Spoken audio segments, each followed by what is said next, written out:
आने वाले विधानसभा में हम बताएंगे इंशाअल्लाह ताला लालू को, नीतीश को, कि बिहार का मुख्यमंत्री एक मुसलमान भी बन सकता है इंशाअल्लाह ताला।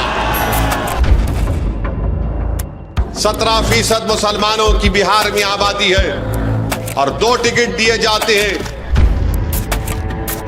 इंसाफ उस वक्त होगा मेरे भाई जब आप वोट डालेंगे मयम पार्टी को, जब आप अपनी लीडरशिप को पैदा करेंगे। मैं लालू यादव और उनके परिवार को अपना नेता नहीं मानता। इसलिए नहीं मानता हूं क्योंकि मेरा मानना यह है कि आप में उनसे ज्यादा काबिलियत है। मेरा मानना यह है कि आप में उनसे ज्यादा ताकत है। मेरा मानना यह है कि आप उनसे ज्यादा नंबर में हैं।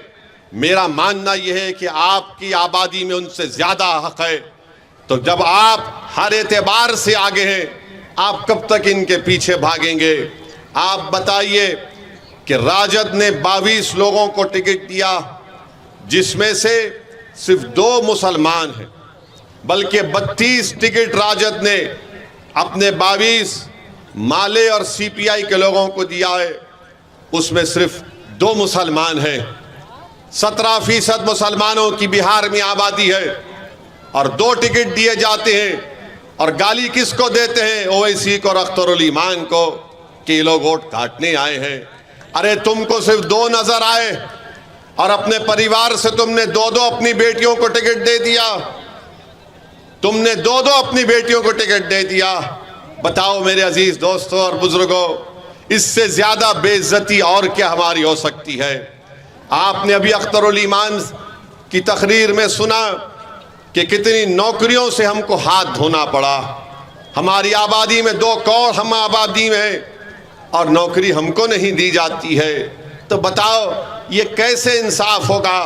अगर काराकाज की जनता ये समझ रही है कि मैं सिर्फ जज्बाती नारे लगाने से मुझे इंसाफ मिल जाएगा, मैं ओवैसी के सभा में आकर ठहर कर उनकी तकरीर को सुनकर अगर चला जाऊंगा तो मुझसे इंसाफ हो जाएगा।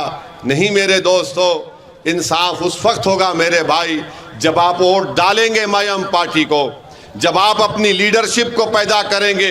ये जो लड़ाई हम और अख्तरुल ईमान और इंजीनियर आफ्ताब साहब, हैबर साहब और ददन पहलवान लड़ रहे हैं, ये लड़ाई आपके लिए लड़ रहे हैं, इन नौजवानों के लिए लड़ रहे हैं, इन मासूम बच्चों के लिए लड़ रहे हैं, क्योंकि आने वाला कल आपका होगा।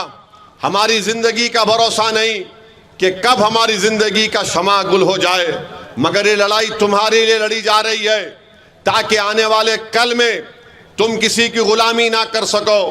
तुम खड़े होकर नेता बनो, तुम पार्लियामेंट में जाओ, तुम बिहार की विधानसभा में जाओ और जाकर अपने इंसाफ की लड़ाई लड़ो ताकि आने वाला मुस्तकबिल तुम्हारा हो सके। बल्कि मैं बिहार के उन तमाम अल्पसंख्यक समाज के मुसलमानों से अपील कर रहा हूं, क्यों नहीं आप मुख्यमंत्री बन सकते बिहार के? आने वाले विधानसभा में हम बताएंगे इंशाअल्लाह ताला लालू को, नीतीश को, कि बिहार का मुख्यमंत्री एक मुसलमान भी बन सकता है इंशाअल्लाह ताला।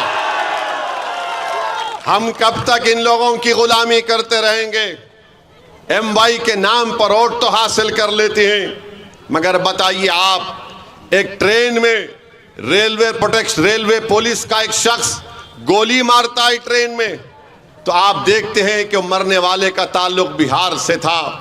दरभंगा के बाजू मधुबनी की गांव का रहने वाला जिले का कोई राजद का नेता जाकर उस मरने वाले के घर पर जाकर उसको पुरसा नहीं देता।